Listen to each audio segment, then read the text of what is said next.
지난 주일 교회 창립 기념주일을 맞이하면서 앞으로 50년 그리고 100년을 바라보면서 어떤 교회가 좋을까 우리가 잠시 말씀을 나누었습니다. 그래서 오늘 마태복음 16장에서 18절까지 마태복음 16장 18절에서 19절에서 나오는 말씀, 예수님께서 베드로 신앙 고백을 한 베드로 위에 교회를 세우시고 그리고 이 교회는 음부의 권세가 이기지 못한다라고 선포를 했습니다. 음부의 권세가 이기지 못하는 교회, 다른 말로 하면 이 교회가 세상을 넉넉하게 이기는 교회입니다. 그래서 요즘 세상 정말 이 세상이 교회를 너무나 무시하게 되고 교회를 많이 공격하고 이 공격받고 있는 이 교회와 성도들이 많이 공격을 받고 있는 이 시대에 앞으로 50년, 100년을 바라보는 교회는 반드시 이 세상을 하나님 나라로 이겨야 되는 그런 교회가 되어야 됩니다. 그래서 우리가 이민 교회, 좀 특화된 교회지 않습니까?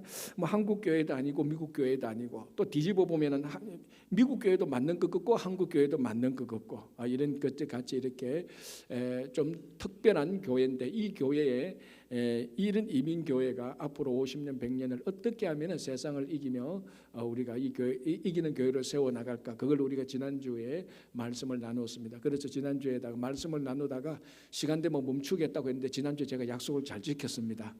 오늘도 말씀을 하다가 시간 되면 또 멈추겠습니다. 아마 다음 주까지 이 말씀을 좀 생각해 봐야 될 것 같은데요. 그래서 지난주에는 우리 특별히 이제 이민 목회를 오래 하신 목사님들의 얘기를 들으면, 특별히 이민교회는 예배, 친교, 다음 세대 교육에 특화된 교회가 부흥을 하더라, 이제 그런 얘기가 참 많이 들었습니다. 그러나 저는 그 세 개의 그러니까 예배와 친교와 다음 세대 교육은 분명히 인정하고요. 또 하나 우리가 더 추가해야 될 것은 교회의 본질인 전도와 선교, 이것이 반드시 있어야 됩니다. 전도와 선교가 반드시 있는 교회, 이 교회가 앞으로 50년, 100년을 이 100년 동안 세상을 이길 수 있는 그런 교회가 될 것입니다. 그래서 우리 지난주에 첫 번째로 예배를 살펴봤습니다. 그 예배가 뭐냐 하면은 오늘도 제가 잠시 기도할 때도 말씀을 그 기도도 했지만은, 예배라는 것은 하나님께서 우리 삶을 재창조할 때에 우리가 거기에 반응하는 거룩한 행위입니다. 뒤집어 말하자면, 다시 말하자면 예배를 통해서 하나님께서는 우리 삶을 새롭게 하십니다.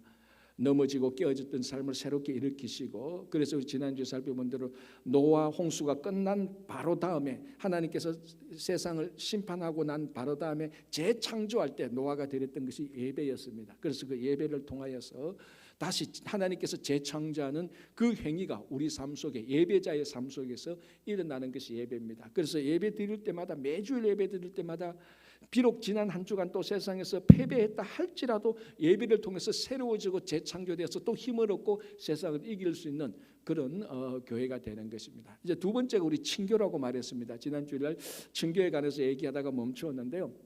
실제적으로 우리 이민사회에서 가장 예민한 문제, 가장 우리가 어색한 부분이 사실은 우리 한국 이민교회가 그게 바로 친교입니다.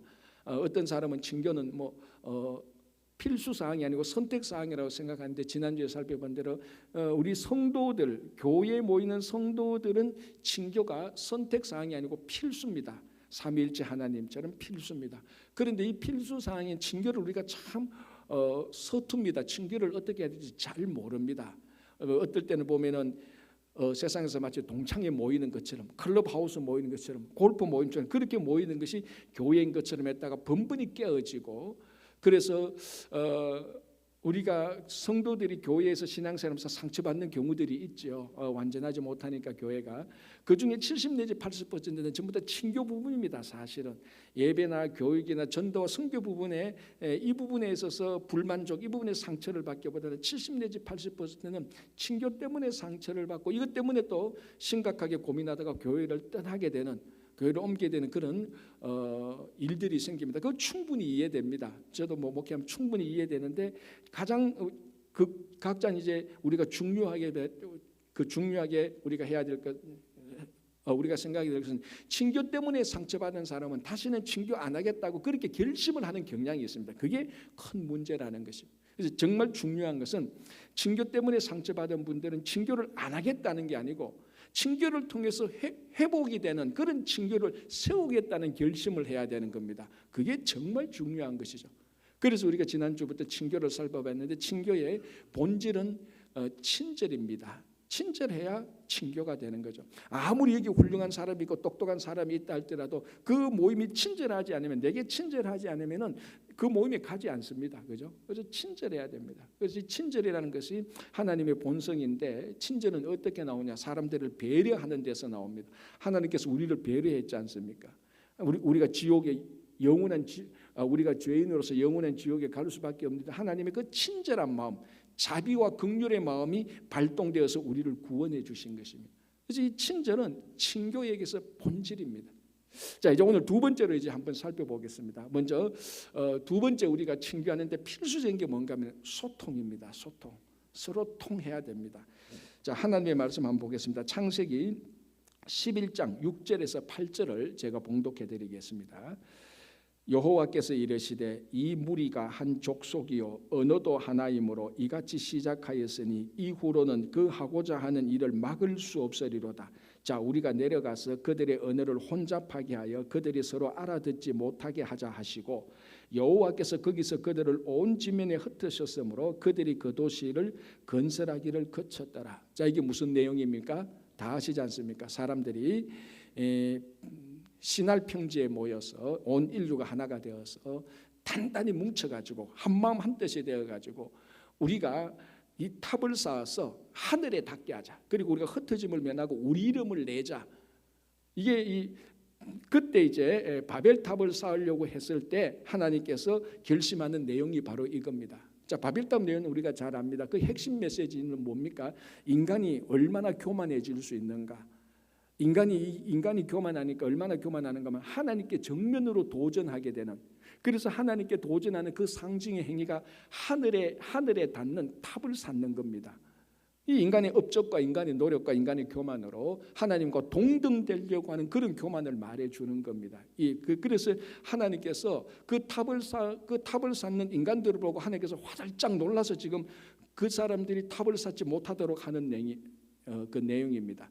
자, 여기서 우리는 오늘 이 바벨탑 사건에서 인간이 얼마나 교만했느냐 그걸 보지 말고, 심지어 이 교만한 인간들조차도, 이 악한 무리들조차도 어떻게 단결되고 어떻게 하나가 되어서 하나님께 도전할 수 있냐, 요걸 보자는 겁니다. 뒤집어서.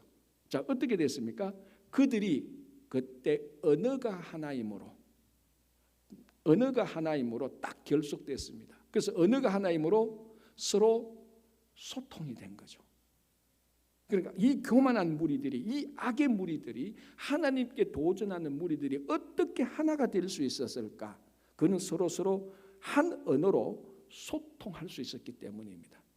그렇다고 해서 이 악의 무리들을 제가 칭찬하는 것이 아니고, 비록 이 악과 교만의 무리들조차도 소통이 되니까 하나님께 도전할 수 있는 사귐이 있으니, 근데 소통하고 사귐이 있으니까 하나님께 도전할 수 있는 단단한 친교 교제 공동체를 만든다는 겁니다.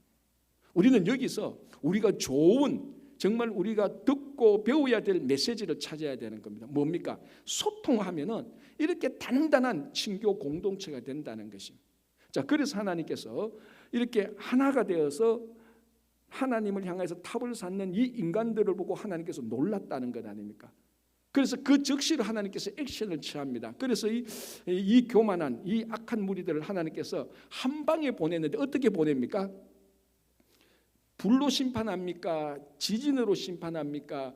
질병을 내립니까? 아닙니다. 딱 하나만 합니다. 이들의 언어가 하나여서 소통됐기 때문에 언어를 혼잡하게 해버리자. 그러면 소통이 불통되잖아요. 그러면 자기들끼리 아무것도 할 수 없습니다. 그래서 하나님께서 여기서 하는 일이 있지 않습니까? 언어를 혼잡하게 하여 그들이 서로 알아듣지 못하게 하자. 서로 알아듣지 못하게, 서로 불통이 되게 하자. 그러면은 지진 일으킬 필요도 없고, 번개 칠 필요도 없고, 하나님께서 고함질 필요도 없고, 불 내릴 필요도 없고, 코로나 팬데믹 이런 거 질병 내릴 필요도 없습니다. 그냥 언어만 혼잡하게 하니까, 서로 알아듣지 못하게 하니까, 그렇게 단단하게 모였던 온 인류 하나 된 공동체, 이 사귐이 풍지박산이 됩니다. 그래서 다 흩어져 되는 것이. 자, 여기서 우리가 정말로 중요한 것은 이겁니다. 소통은 전 세계 인류조차도 하나로 만들어내는 겁니다. 깊게 사귀게 하는 겁니다. 근데 불통은 사람을 다 흩어지게 하는 겁니다. 그래서 어떤 친교, 어떤 모임이 있는데 소통이 안 되면요, 그 있는 사람이 아무리 훌륭해도 다 흩어지는 겁니다. 이 소통이 안 되면요, 소통이 안 되면은 이 어떤 공동체라도 오래 지속될 수가 없습니다. 한 번, 두 번은 모이겠죠. 한 번, 두 번은 모이고 인내를 가지고 한 번, 두 번 모이지만 그 다음부터는 모일 수가 없는 겁니다. 그런데 사탄이 우리 인간들의 공동체 사귐에 있어서 가장 잘 이용하고 있는 부분, 이 사귐을 깨트리려고 하고 있는 가장 잘 이용하고 있는 사탄의 전술이 인간의 소통의 약한 부분을 건드리는 겁니다. 그리고 소통이 안 되도록 하는 겁니다. 자, 에덴 동산에서 하나님께서 아담과 하와에게 모든 것을 다 허락하고 딱 아담을 불러서 말합니다. 이 동산에 있는 모든 나무는 다 먹어도 된다. 그러나 저 중앙에 있는 선악을 알게 하는 열매를 먹어서는 안 된다. 먹는 날에는 죽는다가 아니죠. 반드시 죽는다라고 아담에게 말해줬습니다. 이거는 하나님이 아담만 불러서 말했어요. 그럼 아담은 이 얘기를 누구한테 해야 됩니까? 하와밖에 없지 않습니까? 하와에게 말을 해야 됩니다. 아담이 이 이야기를 하와에게 얘기했는데 나중에 창세기 3장을 보면 하와는 그 내용을 어떻게 알고 있었습니까? 약간 차이인데 결정적으로 아담이 알고 있었던 내용하고 하와가 알고 있었던 내용하고 약간 차이가 납니다. 그 약간 차이. 어떻게 보면 약간 차이인데 굉장히 중요합니다. 하와는 어떻게 알고 있었는가 하면 저 선악을 알게 하는 열매를 먹으면은 내가 죽을까 하노라, 그 정도로 알고 있었습니다. 자, 그러면 여러분 반드시 죽는다 하고 죽을까 하노라 하고는 말의 뉘앙스는 뭐 좀 차이 나지만은 이거는 하늘과 땅 차이입니다. 반드시 죽는 거는요, 그 열매를 먹는 사람은 많으면 만 다 죽는 겁니다. 죽을까 하노라는 그 열매를 먹고도 안 죽는 사람이 생길 수 있다는 가능성을 말하는 거예요. 그러니까 하나님의 명령, 그러니까 아담에게는 하나님의 명령이었는데 하와에게는 먹어도 될까 안 먹어도 될까 명령이 아니고 권면 비슷하게 되어버린 겁니다. 누가 잘못했을까요? 아담이 잘못했습니까? 하와가 잘못했습니까? 왜 이렇게 서로 소통이 부족했죠? 아담이 말을 잘못했을 수도 있고 하와가 잘못 들을 수도 있었습니다. 누구의 잘못을 탓하진 않지만 결과를 보면은 이 가운데 소통이 약해져가 있습니다. 이걸 누가 알았습니까? 사탄이 알았죠. 그래서 이 부분을 공격합니다. 가장 소통이 약해진 이 고리를 사탄이 치고 들습니다. 뱀이 들어왔어요. 그래서 뭐라고 말합니까? 동산에 있는 나무 그 선악과를 먹어라.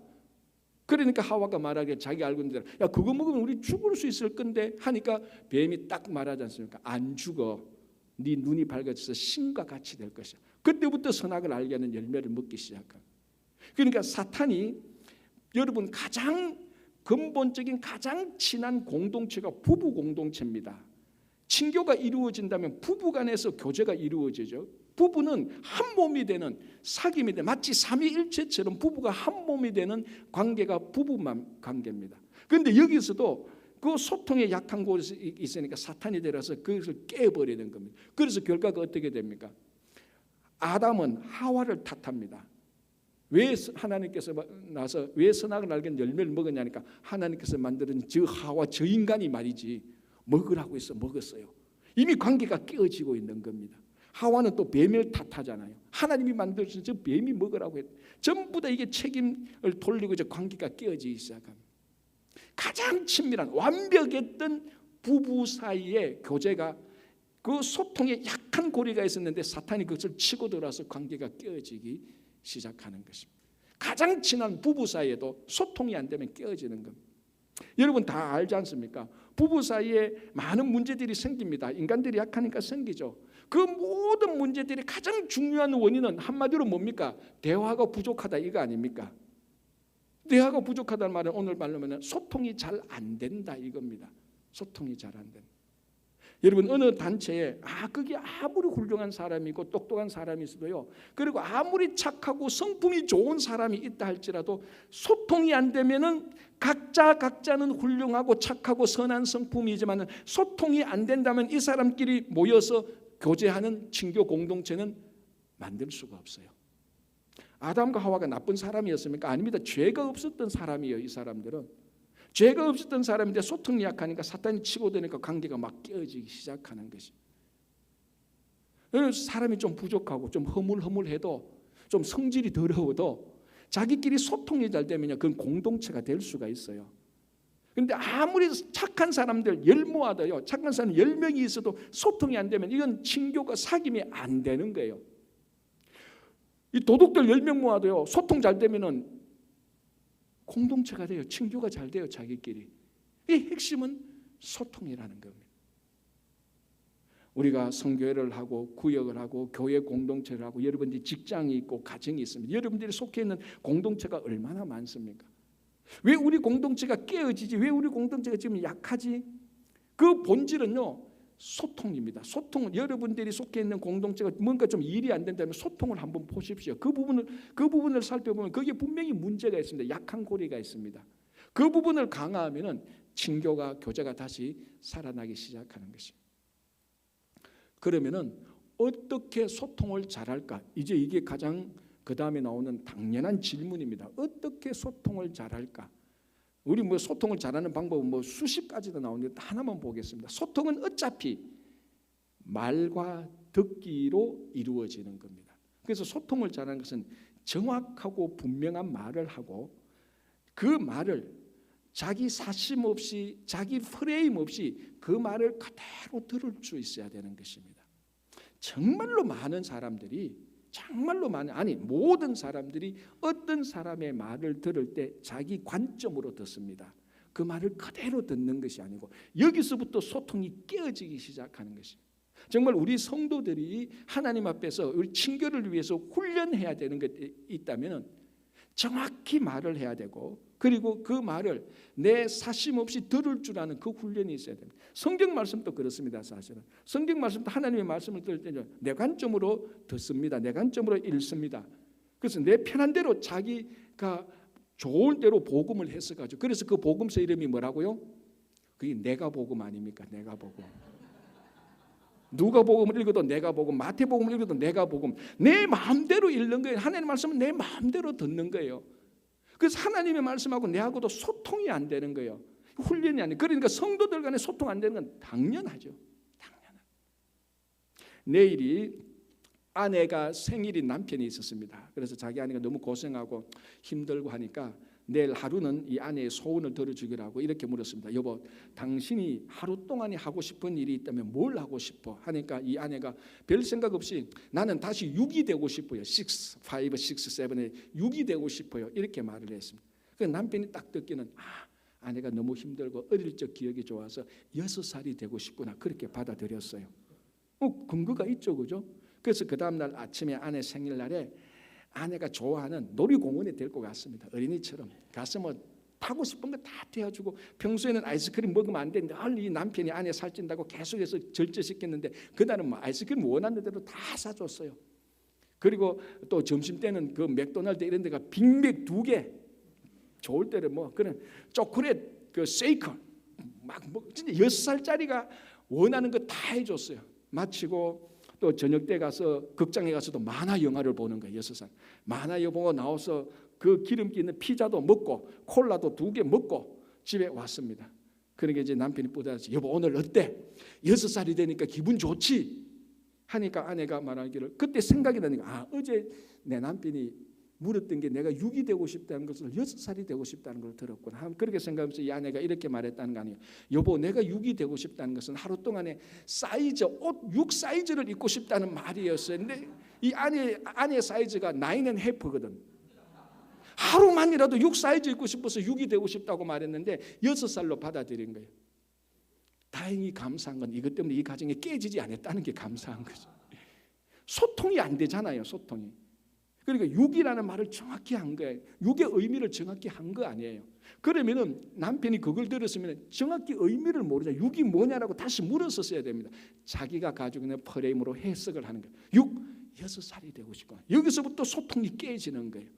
그래서 남편은 열심히 하루를 일했는데 아내가 원하는 대로 못 해준 거예요. 이런 일들이 우리 성도들 간의 관계 속에 비일비재하다는 겁니다. 비일비재. 제가 전번 교회에서 이런 일이 있었습니다. 안수 집사님 한 분이 교회에 큰 잘못을 했어요. 정말 큰 잘못을 해서 교인들 앞에서 사과를 했어요. 뭐 실수를 했다. 그리고 난 다음에 그때는 이제 저희 있는 교회가 뭐 교인들이 많지 않으니까 주일 그 11시 예배 때 안수 집사님 또 대표기도 하고 장로님도 대표기도 이렇게 교대했는데 그 안수 집사님 저한테 찾아왔어요. 목사님 이번에 자기가 잘못했다고, 그리고 자기가 마음도 그렇고 하나님 앞에서 성도들에게 근신하는 의미로 당분간 대표기도를 자기가 못하겠다고, 그래서 좀 빼달라고 저한테 얘기를 하더라고요. 듣고 보니까 그렇잖아요. 큰 잘못을 했고 그런 사람이 또 나가서 뭐 대표기도 하려고 하니까 자기도 양심에 아직까지 회복이 안 되니까, 예 알겠습니다 집사님, 그러면 회복되시면은 저한테 말씀하시면 다시 대표기도 그 순번에 넣어서 하도록 하겠습니다. 아주 행복하게 끝났어요. 한 2-3주 지나니까 이 안수 집사하고 친한 장로님 두 분이 저한테 왔어요. 얼굴을 보니까 이거 심상찮은 얼굴이에요. 딱 보니까. 그래서 하니까 장로님 묻더라고요. 목사님, 이미 말투가 다르잖아요. 목사님하고 목사님 다르잖아요. 목사님 딱 그러다 이거 뭐 오늘 한바탕 해야 될 것, 예 하니까 왜 그 안수진이나 대표기도 뺐냐고 다짜고짜 묻는 거예요. 그래서 제가 그래서 제가 얘기했죠. 뭐 요번에 그분이 저 찾아왔더라고. 찾아와서 이번에 큰일을 자기가 잘못했으니까 근신하는 의미로 자기가 대표기도 하기 어려우니까 당분간 빼달라고 내한테 정식으로 얘기를 했습니다. 그래서 제가 뺀 거예요. 맞잖아, 잘했잖아요. 그럴 때 이 두 분이 하는 말이, 목사님 그 말을 그대로 듣습니까? 라고 말해요. 그럼 그 말을 그대로 듣지 뭐 어떻게 듣냐고. 그러니까 하는 말이, 목사님은 그러니까 안 된다니까요. 그 말은 대표기도 계속 하겠다는 말이에요. 무슨 그런 말이 있냐고. 내가 지금은 화났지만 그때는 좋게 말했어요. 그래도 나 잘 모르겠다고.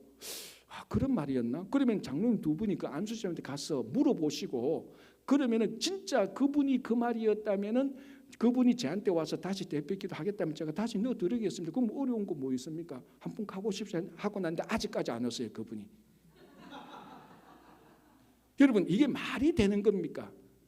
소통이 안 되고 있잖아. 그 장로님 두 분하고 안수 집사하고 자기들끼리도 얘기도 안 했어. 그러니까 얘기도 안 하고 지레짐작으로 그 말이 이 말이라고 생각하고 가서 보니까 안수 집사는 진심으로 얘기했거든. 내가 좀 이번에 교회 큰 잘못을 했으니까 기도하기 좀. 그러니까 그 장로들이 할머니를 니까 아직까지도 저한테도 안 오는 거예요.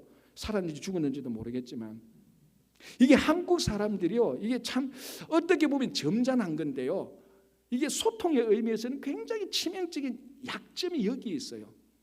진짜 자기가 원하는 것을 원한다, 싫으면 싫다라고 말을 하면 돼요.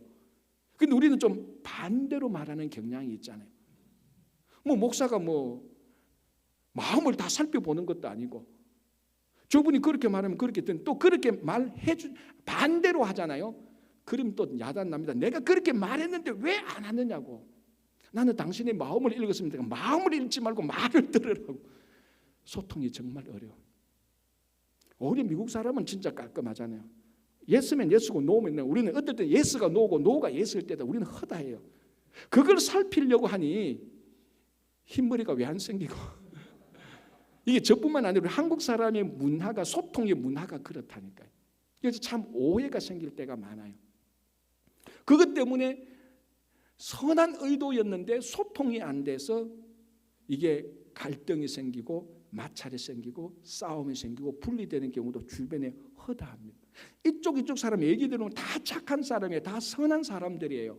그런데 말도 나쁜 의도로 한 게 아닌데 소통에 삐걱해가지고 공동체가 깨지고 관계가 깨어지는 경우가 허다합니다. 여러분, 그래서 참 정말 우리 공동체에서요, 소통이 정말 중요합니다. 정말로 내가 말하고 내가 듣는 것, 그것만 잘 되면요, 공동체는 굉장히 회복될 수 있고 좋아질 수가 있습니다. 그래서 이 말과 듣기는요, 소통의 기초입니다. 자, 그리고 우리가 하나 더 생각해야 되겠습니다. 이 말과 듣기가요, 소통으로서만 사용하는 게 아니고 그 공동체의 덕을 세우는 데도 사용되어져야 되는 겁니다. 기본적으로 말과 듣기가 소통을 하면서 그 위에 덕을 세우는 말과 듣기가 되어야 되는 것입니다. 자, 에베소서 제가 4장 29절을 한번 봉독해 드릴게요. 에베소서 4장 29절 이렇게 되어 있습니다. 무릇 더러운 말은 너희 입 밖에도 내지 말고 오직 덕을 세우는데 소용되는 대로 선한 말을 하여 듣는 자들에게 은혜를 끼치게 하라. 이 두 종류의 말이 나옵니다. 더러운 말이 나오고 선한 말이 나옵니다. 그러니까 우리가 좀 말을 쉽게 하기 위해서 선한 말과 반대되는 더러운 말, 악한 말입니다. 악한 말과 선한 말인데, 악한 말은 입 입밖에도 내지 말라. 그리고 선한 말은 선한 말을 잘 선하게 해서 덕을 끼쳐서 모든 사람들에게 은혜를 끼치게 하라라는 것이. 그 히브리어 가운데요, 라손하라라는 말이 있습니다. 라손하라. 글자 그대로 말하면 나쁜 혀입니다. 나쁜 혀. 그래서 이걸 우리가 보통 악한 말이라고 합니다. 자, 여러분들이 생각하는 악한 말은 어떤 게 있습니까? 쌍욕이 있겠고 저주하는 이런 말이 있겠죠. 그러나 여기서 말하는 나쁜 혀, 라손하라, 이 악한 말은요, 험담입니다. 험담을 말하는 겁니다. 그래서 심지어 어디까지 말하고 있는가 하면 A에 대하여서 그 사실이 A에 대한 이 내용이 사실이라 할지라도 이 말을 해서 A에 대해서 부정적인 영향을 미치면 그 말을 하지 말라는 겁니다. 사실인데도, 이 말이 사실인데도 이 말을 그대로 누구에게 말을 해서 사실인 말을 해서 A에게 부정적인 영향을 미치면 이 말은 라손하라, 악한 말, 험담이 된다는 겁니다. 그래서 유대인 공동체에서는 공동체를 지키기 위한 첫 번째 요소가 라손하를 하면 안 됩니다. 험담을 하면 절대로 안 되는 거예요. 굉장히 중요한 의미가 있는 거죠. 그래서 유대교 미드라시에는 이런 내용이 있습니다. 살인은 한 사람을 죽이지만 라손하라, 험담은 세 사람을 죽인다. 험담을 하는 사람도 죽고 그걸 듣는 사람도 죽고 이 험담의 대상이 되는 제3자 사람도 죽는다라고 말합니다. 험담은 세 사람을 죽이는 겁니다. 살인은 한 사람을 죽이는. 그래서 유대인 공동체에서 라손하라, 험담은 결코 유대인 공동체를 세우는 데 있어서는 안 되는 겁니다. 이게 오늘 에베소서에서 말합니다. 모든 더러운 말, 모든 험담, 라손하라는 입 밖에도 내지 마라.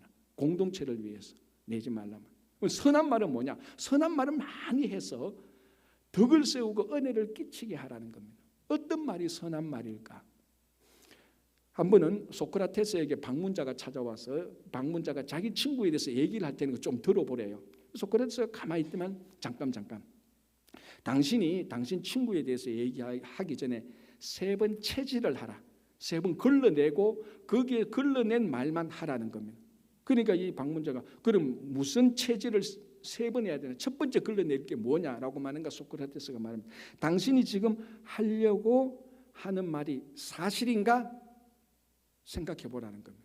그러니까 이 말이 자기 친구에 대해서 얘기하려고 딱 보니까 사실 자기가 확인해 본 게 아니거든. 다른 사람한테 들은 얘기거든. 그러니까 사실인지 아닌지 확실히 모르잖아요. 들은 얘기니까 자기가 확인 안 해봤으니까.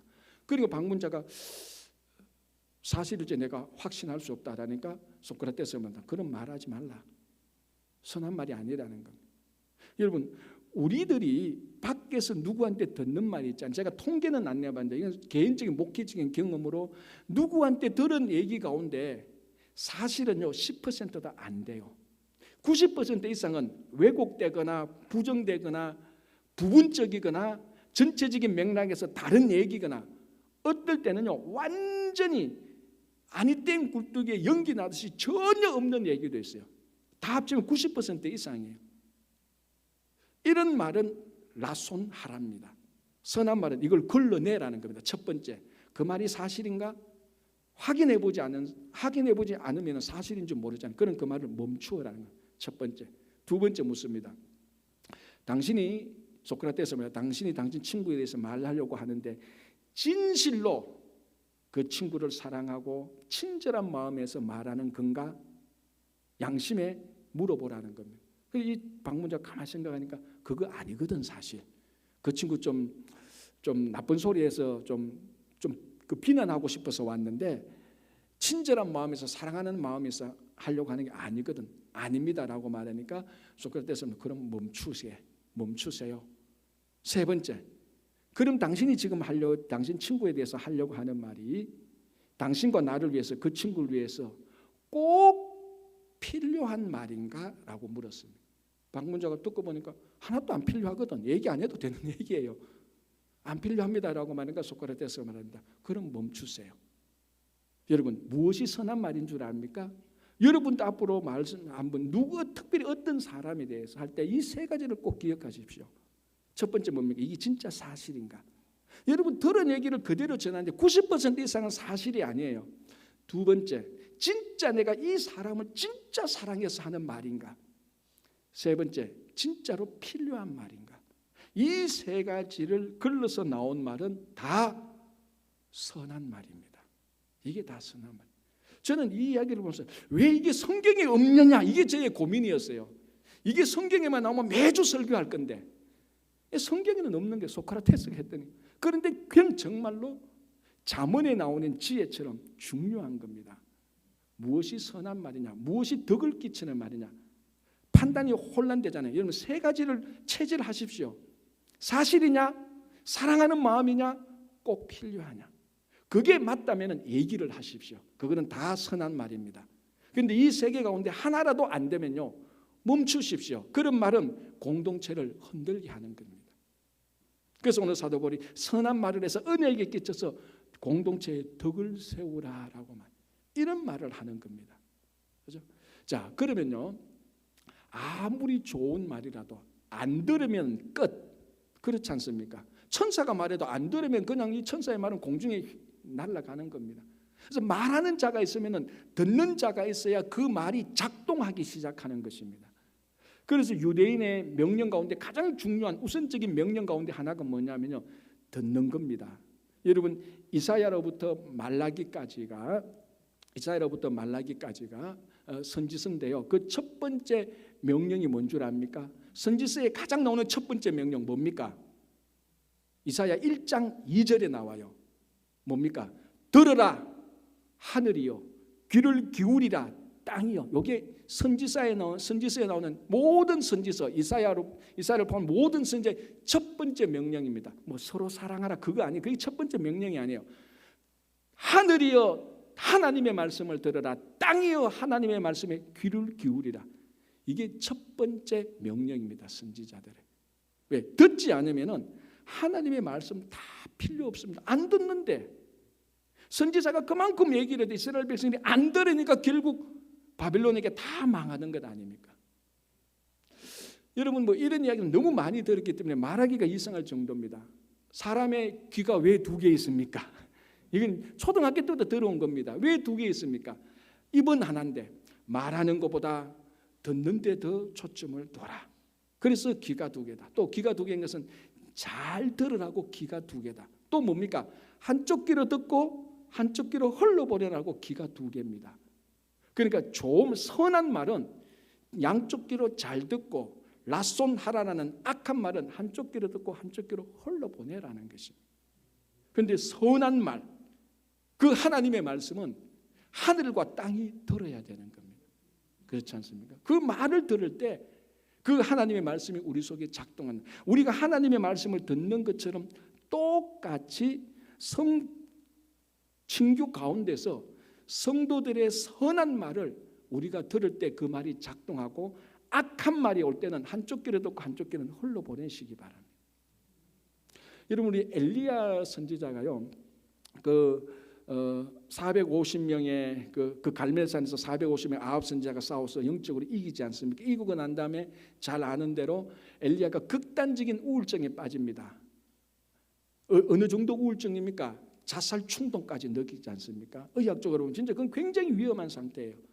극단적인 우울증에 빠집니다. 뭐 아합과 이세벨이 엘리야를 죽이라고 말하니까 그게 막 우리말로 하면 젊은이 말로 하면 멘탈 붕괴가 일어나서 하나님 앞에서 나 죽고 싶습니다 막 그랬지 않습니까? 극단적인 자살 충동을 일으키는 우울증에 빠진 이 엘리야가 어떻게 회복됩니까? 하나님을 만남으로 회복되는데 어떻게 만나는가 하면요, 열왕기상 19장을 보면은 그 극단적인 우울증에서 동굴 한쪽 구석에 쿡 처박혀 있는 그 엘리야에게 찾아가서 하나님께서 밖으로 나오라고 말합니다. 밖에 나와서 한번 서라라고 말합니다. 그래서 엘리야가 서니까 큰 바람이 지나갑니다. 큰 바람이 지나가는데 산이 흔들리고 바위가 막 깨어집니다. 그 큰 바람 속에 하나님이 계시지 않았어요. 그 다음에 막 지진이 일어납니다. 지진이 일어나는데도 거기에 하나님이 계시지 않았어요. 하늘에서 불이 내리는데 거기에도 하나님이 계시지 않았어요. 그런데 어딘가에 모르게 세미한 소리가 들리는데 그 소리를 귀를 기울여서 세미한 소리를 듣는데 그 세미한 소리, 희미한 소리 안에 하나님이 함께 계셨어요. 그래서 그 소리를 듣고 그 소리 안에 계시는 하나님을 만남으로 엘리야의 극단적인 우울증이 회복되기 시작하는 것입니다. 여러분 그 어떤 분이 이렇게 말했습니다. 듣는 것은 경청이죠. 듣는 것은 상대방이 말한 상대방이 했던 그 말이 내게 들리도록 공간을 마련하는 것이라고 말을 합니다. 저는 이 글을 읽을 때 굉장히 좋은 충격을 받았습니다. 내가 누구의 말을 듣는다는 것은 이 사람의 말이 내 속에서 들리도록 공간을 마련해 주는 겁니다. 듣는 것하고 공간을 같이 연결시키는데 내가 누구의 말을 들어서 그 말이 들리도록 공간을 마련한다는 것은 이 사람이 이 공간 안에 있는 것하고 같은 의미입니다. 그래서 누구의 말을 듣는다는 것은 내가 공간을 마련해서 그 사람을 만나는 것이고 그 사람을 영접한다는 의미입니다. 그래서 엘리야가 희미한 소리를 듣고 그 소리가 자기한테 들리도록 공간을 마련하고 보니까 그 희미한 소리를 낸 분이 하나님이라는 겁니다. 그래서 거기서 하나님을 만나고 하나님을 영접해서 회복되기 시작하는 것입니다. 누구의 말을 듣는다는 것은 그 사람을 영접하는 겁니다. 그래서 악한 말은 한쪽 귀로 들어오고 한쪽 귀로 흘리지만 선한 말은 선한 말을 하는 사람들을 내가 공간을 마련해서 그 사람을 영접하는 겁니다. 그래서 교제가 이루어지는 거죠. 그 교제가 이루어질 때 선한 말이 또 우리한테 작동되어서 공동체의 덕을 세우는 것이고 그 말을 듣는 사람들에게 다 은혜가 끼치는 것입니다. 여러분, 인간의 감각 중에 제일 먼저 태아에서 제일 먼저 생성되는 감각이 뭔 줄 알죠? 청각이잖아요. 그래서 자기 아내가 이제 임신했을 때 배가 부를 때 그 아이한테 말을 하지 않습니까? 말을 하면은 실제로 그 태아인데도 청각이 제일 먼저 발달해서 듣는데요. 그리고 사람이 가장 마지막까지 남아있는 감각이 청각입니다. 의식불명인 사람한테 가서 말을 하면요, 의식불명에도 청각이 그게 듣습니다. 가장 먼저 가장 나중에 있는 감각이 청각입니다. 청각은 뭡니까? 듣는 것 아닙니까? 그만큼 하나님께서는 사람을 창조하실 때도 이 듣는 감각을 그만큼 중요하게 여겼다는 것입니다. 그래서 이 듣는 것, 내가 생각하는 내 해석이 아니고 내 패러다임이 아니고 내 관점이 아니고 그 사람이 하는 말을 그대로 귀 기울여서 들을 때 이 말이 들리도록 공간을 마련해서 그 사람이 이 공간에 있어서 그 사람하고 교제하게 되는 것입니다. 그래서 여러분, 이 말과 듣는 것은 소통의 기초이지만은 이 말을 함으로 말미암아 잘 들음으로 말미암아 공동체의 덕을 세우고 어떤 악한 말, 라손, 라하는 귀가 두 개입니다. 왼쪽 귀로 들었으면 오른쪽으로 흘러보내고요, 오른쪽에서 들었으면 왼쪽으로 흘러보내십시오. 그게 우리 공동체 친교를 세우는 겁니다. 다시 한번 말씀드립니다. 이제 오늘부터 여러분들 어떤 말을 하든지 선한 말을 하십시오. 그게 사실이냐? 사랑하는 마음에서 나온 것이냐? 꼭 필요하냐? 이 말만 하면요, 여러분들은 제가 100% 확신합니다. 여러분들은 1년 뒤에 성인이라는 호칭을 얻게 될 겁니다. 한번 해보십시오. 한번 해보 진짜로 우리 가운데 성인이 나타났다 그럴 겁니다. 공동체를 세우고 친교를 세우는 이 교회가 세상을 이길 수 있는 교회가 됩니다. 기도하겠습니다.